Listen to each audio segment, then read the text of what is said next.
Uma saudação a todos. Meu nome é Emerson Borges, sou bacharel em História e por mais de 20 anos fui ministro religioso.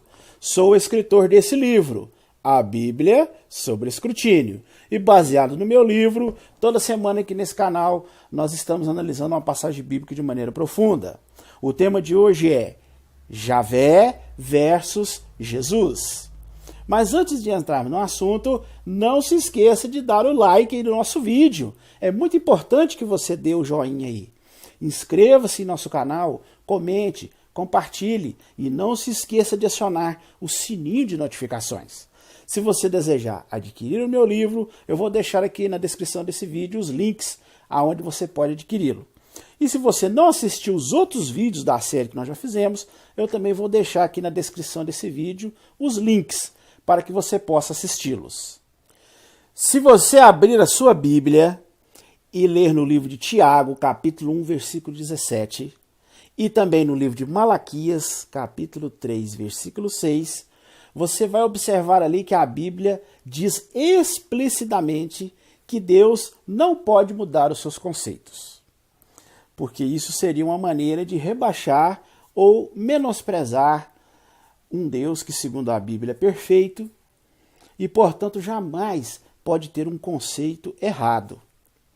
Além disso, a Bíblia destaca também em Deuteronômio 6,4, Gálatas 3,20 e Isaías 45,5 que existe apenas um Deus verdadeiro, todo-poderoso e criador de todas as coisas. A Bíblia, como é tradicionalmente conhecida, ela se divide em duas partes. As escrituras hebraicas, chamadas de Velho Testamento, e as escrituras gregas, que a maioria das pessoas chama de Novo Testamento.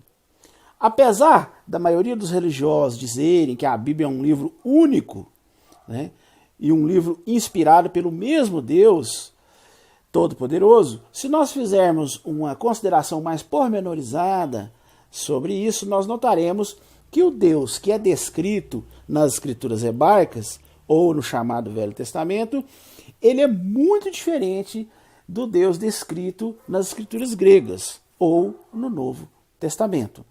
As diferenças nas atitudes e na maneira de pensar são tão gritantes, eles são tão antagônicos, esses deuses, que é difícil considerarmos que seja o mesmo Deus. Fica uma contradição muito grande.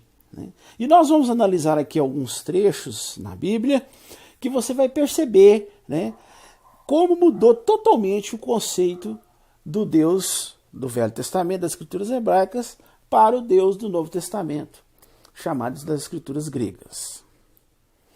Vamos começar a nossa análise com o texto de Êxodo, capítulo 21, versículo 24 a 25. É um texto que se encontra no Velho Testamento e ali vai mostrar um conceito do Deus do Velho Testamento. Veja bem o que diz ali. Diz assim, ó, olho por olho, dente por dente, mão por mão, pé por pé, queimadura por queimadura, ferimento por ferimento, pancada por pancada. Notaram como é o conceito? Agora vamos ver Levítico 24, 19 e 20. Se você quiser acompanhar na sua Bíblia, você pode acompanhar. Lá também expressa um conceito similar. Caso um homem cause defeito ao seu colega, então assim tem que fazer do mesmo jeito a ele. Fratura por fratura, olho por olho, dente por dente. A mesma sorte de defeito que ele cause ao homem é que se lhe deve causar. Então, esse tipo de pensamento é expresso em várias passagens do Antigo Testamento. Nós analisamos aqui apenas dois textos, mas existem vários que expressam uma ideia similar. E é identificado esses trechos como a lei de Javé, ou Jeová, que é o nome que se é usado para se referir ao Deus das Escrituras hebraicas. Agora, vamos analisar o Deus das Escrituras gregas, do Novo Testamento, falando sobre o mesmo assunto. Abra sua Bíblia aí em Mateus, capítulo 5, versículo 39. Diz assim, ó, No entanto, eu vos digo, não resistais àquele que é iníquo, mas a quem te esbofetear a face direita, oferece-lhe também a outra.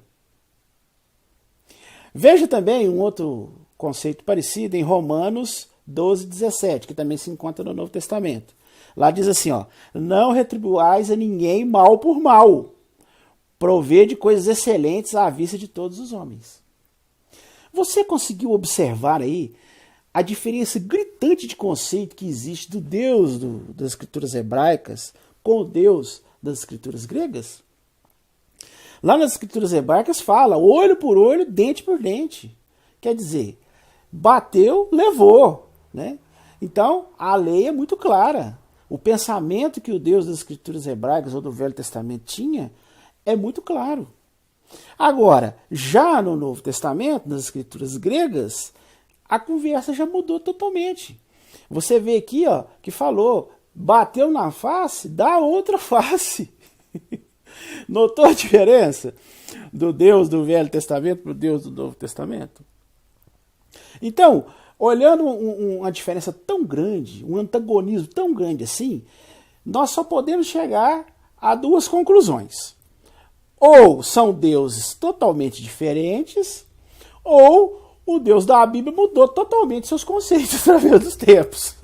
Ele resolveu evoluir um pouco, ele resolveu, né, mudar os seus conceitos, melhorar um pouco os seus conceitos. Diante de conceitos tão diferentes, o leitor da Bíblia fica na dúvida, né? Afinal, é olho por olho ou devemos dar a outra face? Assim como a outra pessoa me faz, eu devo fazer a ele ou não devo retribuir a ninguém mal por mal?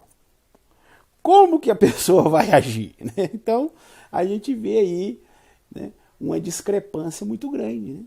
Nós vemos que o Deus do Antigo Testamento, os conceitos dele são conceitos totalmente diferentes do Deus do Novo Testamento. Veja um outro exemplo interessante aqui no livro bíblico de Salmos 139, 21 e 22, que se encontra no Velho Testamento. Salmos é um livro escrito por diversas pessoas que contém cânticos, orações, poemas de louvor ao Deus hebraico. Veja um desses cânticos, veja um desses louvores e veja o que diz o salmista. Olha bem. Acaso não odeio os que te odeiam intensamente, ó Javé?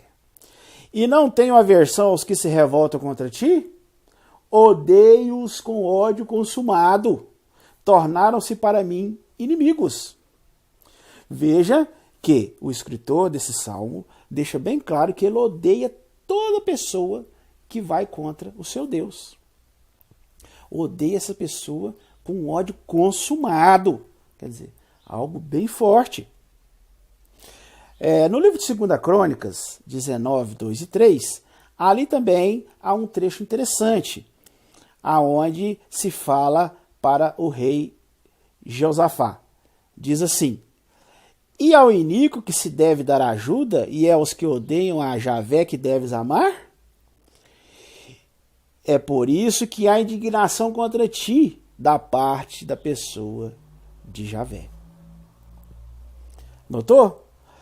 Se você analisar o contexto aí, né, o rei Jeosafá, ele mostrou benevolência para uma nação inimiga, né, na época.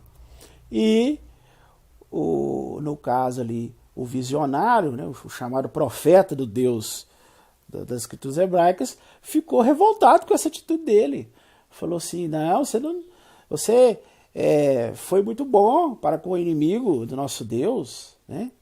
Você tem que odiar essa pessoa, né? Você tem que se indignar, você tem que mostrar aversão. E o profeta, deixa bem claro que o Deus do Velho Testamento não gostou nada daquela atitude dele, quer dizer, daquela atitude benevolente para com o inimigo. Então, veja bem, fica bem claro aí nesses dois trechos, né, que o Deus do Velho Testamento, ele tem aquele conceito de ódio ao inimigo, né? Ele chega a ficar indignado quando alguém não odeia os seus inimigos. Agora vamos fazer uma comparação com o conceito do Deus do Novo Testamento sobre esse assunto. Abra sua Bíblia aí em Mateus capítulo 5, versículo 44 a 48 e acompanhe comigo o que ele diz sobre isso. Lá diz assim, ó: no entanto eu vos digo, continuai a amar vossos inimigos e a orar pelos que vos perseguem. E agora? Veja o relato paralelo de Lucas 6, 27 e 28. Onde diz assim: continuai a amar vossos inimigos, a fazer o bem aos que vos odeiam, a abençoar os que vos amaldiçoam e a orar pelos que vos insultam. Então, o seguidor da Bíblia, ele deve seguir o conceito de qual aí? De qual Deus? Do Deus do Velho Testamento ou o Deus do Novo Testamento? Afinal de contas, ele tem que odiar os inimigos ou tem que amá-los? Ele tem que orar pelos que o perseguem ou ele tem que ter aversão, ódio consumado pelos seus inimigos? Agora vamos ver um outro exemplo na questão do assunto de se fazer votos ou juramentos a Deus. Veja o que pensa a respeito disso o Deus do Velho Testamento. Em Números capítulo 30, versículo 2, diz assim, ó: caso um homem faça um voto a Javé ou faça um juramento para impor a sua alma um voto de abstinência, não deve violar a sua palavra. Deve fazer segundo tudo que saiu da sua boca.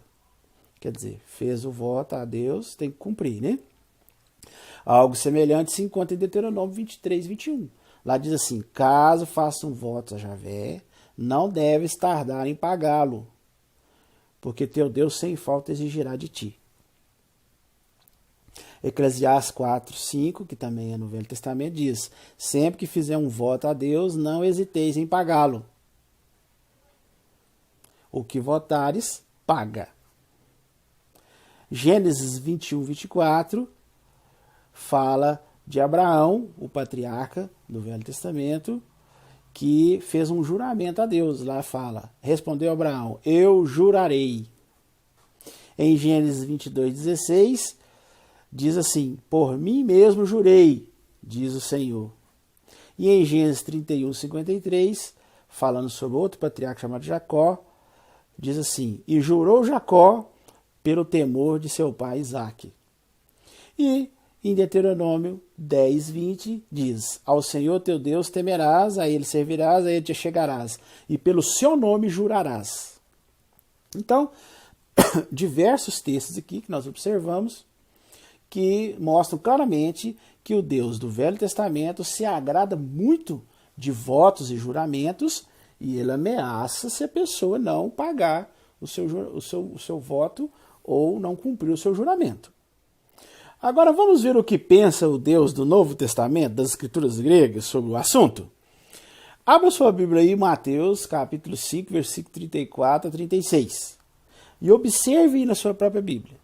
Diz assim, ó: no entanto, eu vos digo, não jureis absolutamente nem pelo céu, porque é o trono de Deus, nem pela terra, porque é o escabelo de seus pés, nem por Jerusalém, porque é a cidade do grande rei. Tampouco deves jurar pela tua cabeça, porque não pode tornar-se nem um só cabelo branco ou preto.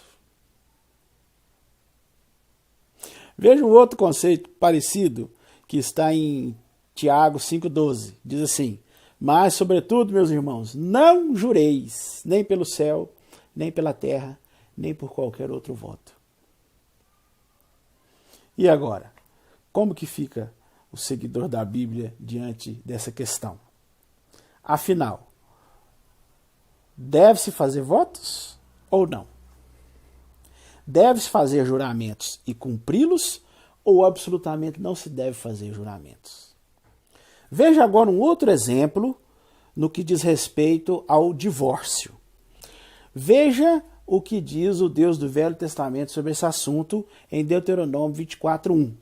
Lá, se você observar na sua Bíblia, fala claramente que se um homem tomar uma mulher, fazer dela sua propriedade como esposa, então tem de suceder que, se ela não achar favor aos seus olhos, quer dizer, se o homem achar alguma coisa, não gostar dela, não gostar do jeito dela, ou como diz o texto, ele encontrar algo indecente da parte dela, alguma coisa que desagrade, o Deus do Velho Testamento deixa bem claro, tem de escrever um certificado de divórcio, pôr na mão dela e tem de despedi-la da sua casa.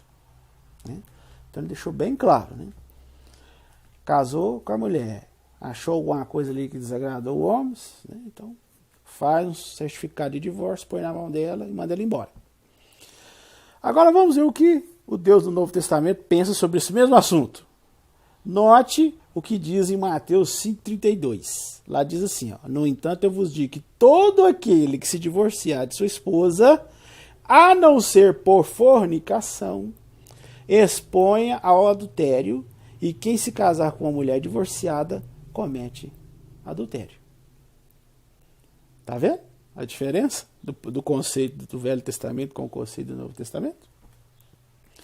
Lá, o Deus do Velho Testamento diz que se a mulher não achar favor aos olhos do homem, quer dizer, se o homem não gostar dela, ele não fala só questão de traição, não, que a mulher traiu o homem, não.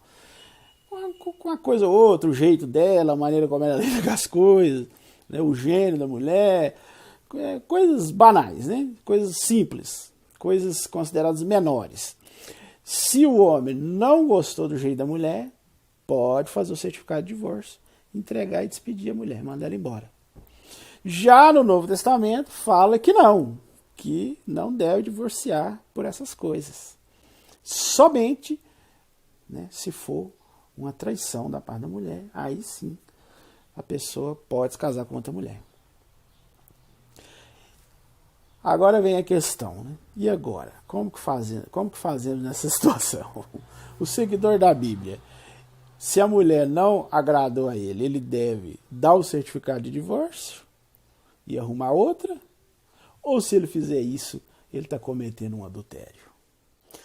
Um outro exemplo interessante nesse assunto está em Deuteronômio 22, ainda falando sobre questões de adultério. Veja uma outra situação e veja como que o Deus do Velho Testamento orienta que deve ser feito.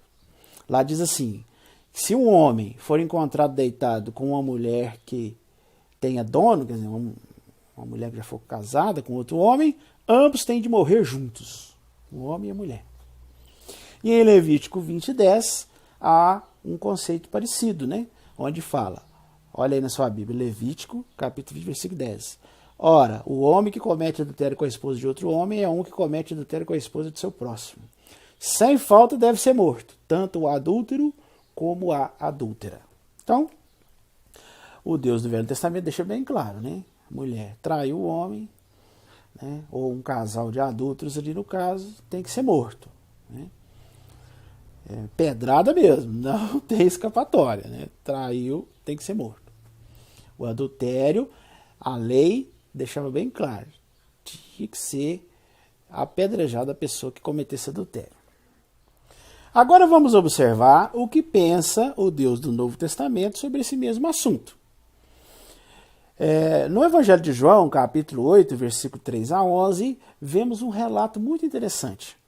Ali, se você acompanhar na sua própria Bíblia, você vai ver que os escribas e os fariseus trouxeram uma mulher apanhada em adultério e colocaram na frente de Jesus. E falaram assim, instrutor, essa mulher foi pega em adultério.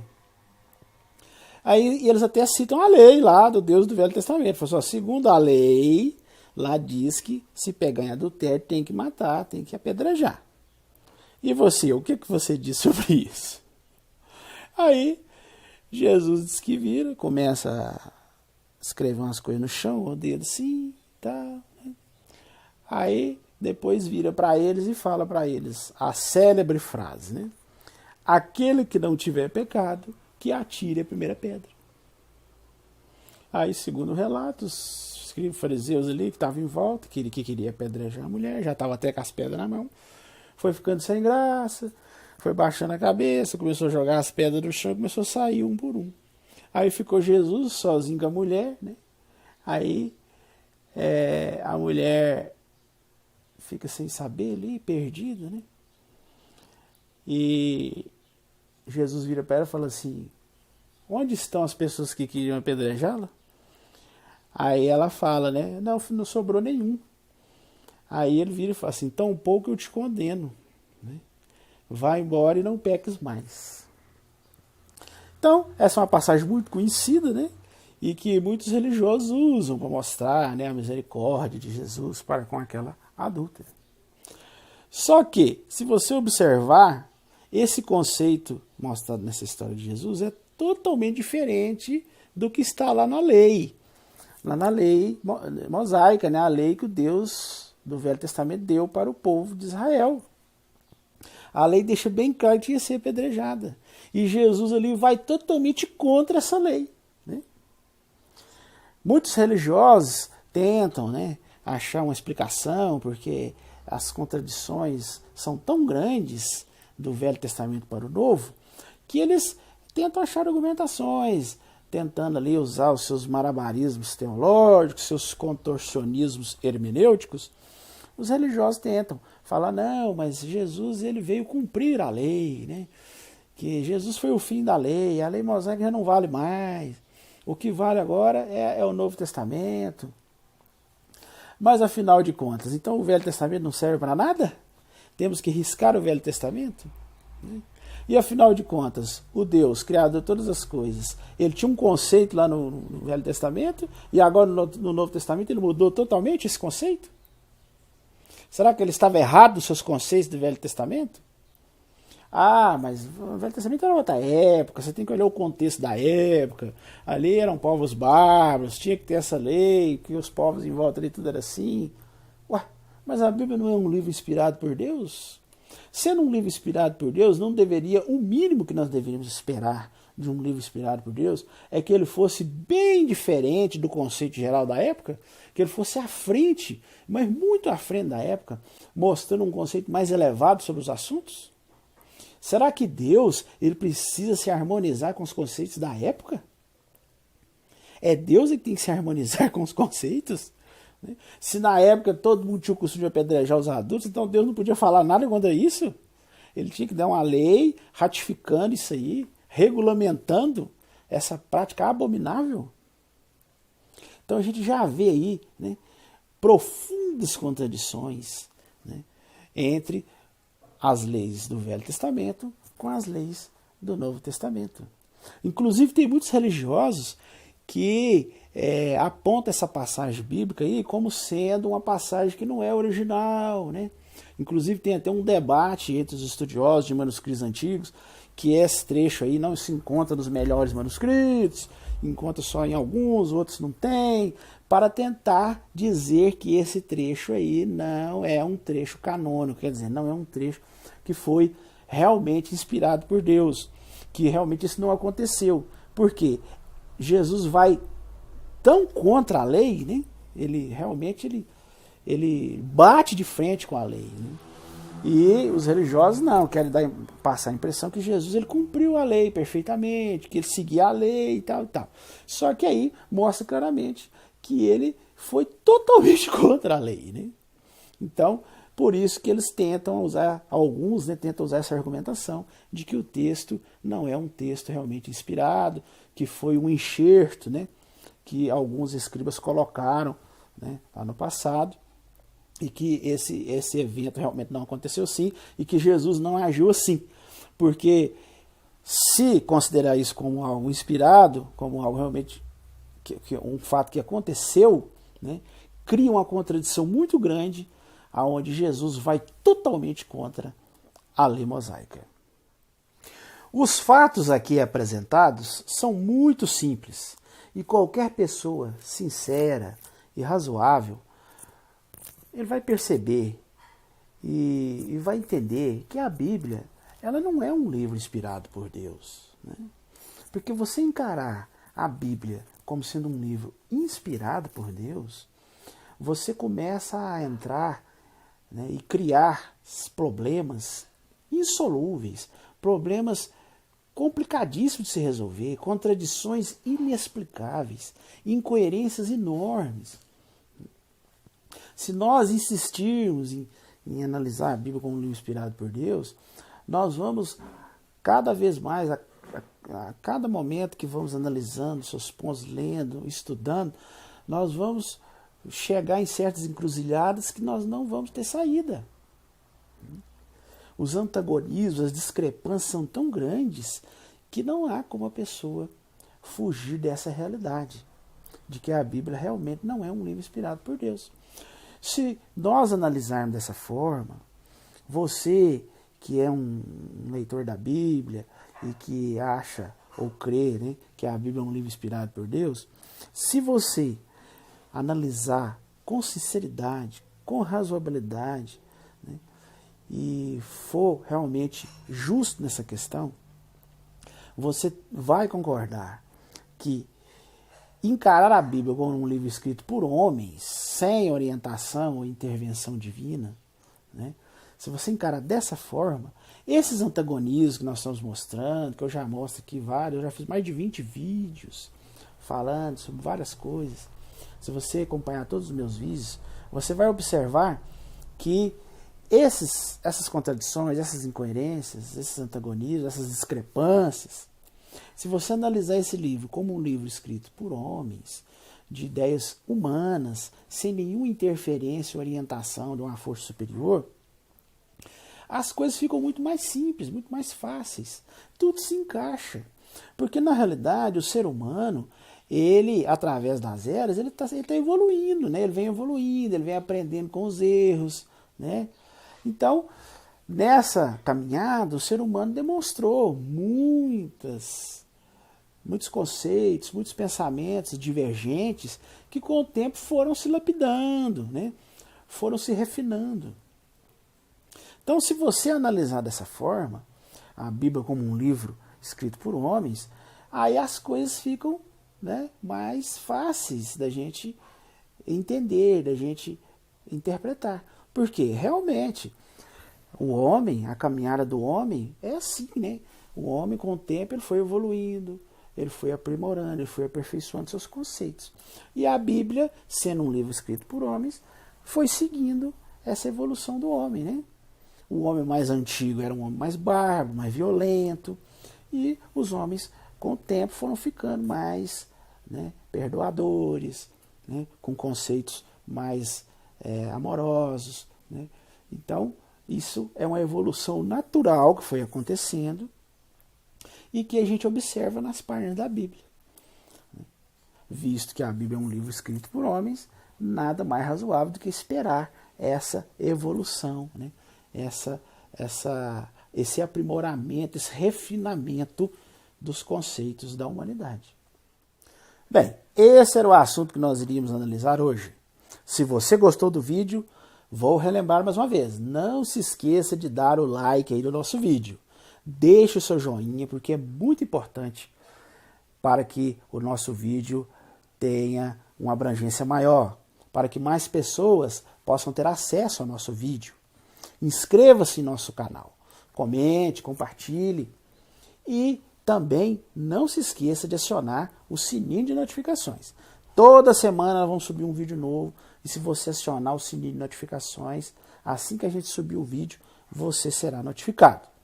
Se você gostou do assunto de hoje, gostou da série de vídeos, se você já viu os outros vídeos, está gostando, está acompanhando e quer saber mais, então, ó, meu livro está aqui.